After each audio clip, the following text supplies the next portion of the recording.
3ရုံ3ကို i5 10ကျန်အနည်းဆုံး3ကျန်ပါဆိုတဲ့ customer တွေကဒီဗီဒီယိုဖိုင်လေးကိုလုံးဝမကြည့်ပါနဲ့ရှင်မမေရဲ့ messenger ကိုသွားပြီးတော့အနည်းဆုံး i5 10ကျန်တဲ့အထက်ကလေးတွေကိုမြင်မြင်စုံစမ်းပေးပါရှင်မမေရဲ့10သိန်း15သိန်းတော့မသုံးချင်ဘူး budget လည်း safe ဖြစ်တယ်ဆွဲစုံလည်းသုံးလို့ကောင်းမယ်ပေါ့ပါနဲ့မင်းတို့စီမှာဆိုလို့ရှိရင် offline လက်တော့လေးတွေကို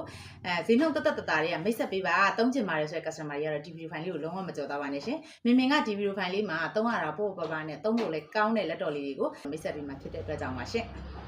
ပထမဆုံးအနေနဲ့မိတ်ဆက်ပေးချင်တာကတော့ HP brand လေးဖြစ်သွားတယ်6သိန်းကျော်ဝန်းကျင်မှာဒီလို body slim တိုက်လေးပေါ့နော်လုံးဝကိုတည်သွားတယ်လာလဲကောင်းတဲ့ off black လေးတွေပေါ့နော်သုံးရတာလဲအရန်ကိုမိုက်တဲ့လက်တော်လေးတွေကိုဒီဈေးတန်းမှာဝယ်ရရှိမယ်ဆိုလို့ရှိရင်တော့3ကို3သိန်းနဲ့ဈေးတန်းမှာရှင့်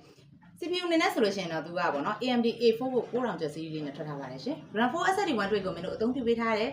AMD graphic 2K ဖြစ်သွားမယ် screen size 14ဖြစ်မယ် battery အနေနဲ့ဆိုရင်လည်း battery offline 3နိုင်ခွဲအထက်သုံးပြုလို့ရမယ်ရှင်ဈေးနှုန်းအနေနဲ့ဆိုရင်ဒီကောင်လေးကမမစ်စီမှာ6သိန်း5000ကျပ်တိနဲ့ပဲဝယ်ရရှိမှာဖြစ်ပါတယ်ရှင်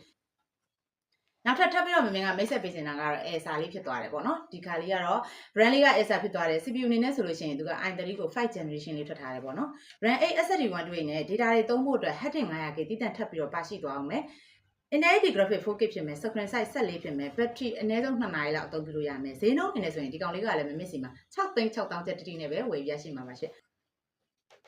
နောက်ထပ်တော့မင်းကပေါ့နော်ခက်အောင်လေးတစ်လုံးနဲ့ထပ်ပြီးတော့မိတ်ဆက်ပေးမယ်ဒီကောင်လေးကတော့ HP brand လေးဖြစ်သွားတယ်ပေါ့နော်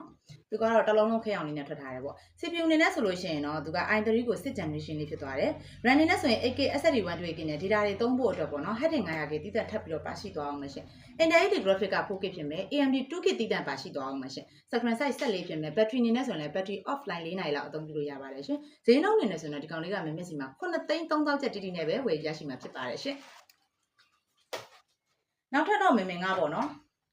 မမေဘတ်ဂျက်အများကြီးလည်းမသုံးချင်ဘူး CPU အမြင့်လေးနဲ့ graphic အမြင့်လေးနဲ့ပေါ့နော်ဒီဈေးတန်းတွေမှာ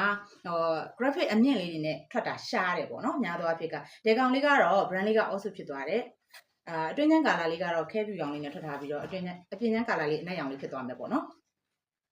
CPU အနေနဲ့ဆိုရင်သူက i7 ကို4 generation လေးဖြစ်သွားတယ်ရှင် RAM 8 SSD 128ကိုမင်းတို့အသုံးပြုပေးထားတယ် Intelligent graphic က 4K နဲ့ Nvidia ကို GT8 graphic 2K နဲ့ထွက်ထားတယ်ပေါ့နော် GT8 Nvidia နဲ့သုံးရမယ့်ဒီဈေးတန်းမှာတော့အရှမ်းကိုတန်ပါတယ်ရှင် screen size 15.6ဖြစ်သွားမယ်ပေါ့နော် battery အနေနဲ့ဆိုရင်တော့ပုံမှန်တိုင်း graphic ကောင်းတော့တွေမှာပေါ့နော်ဖြစ်နေကြပုံစံတိုင်းမှာ battery offline တနာရီ45လောက်သုံးပြလို့ရမယ်ဈေးနှုန်းအနေနဲ့ဆိုရင်6သိန်း8000ကျပ်တိနဲ့ပဲမျက်စိမှာဝယ်ရရှိမှာပါရှင်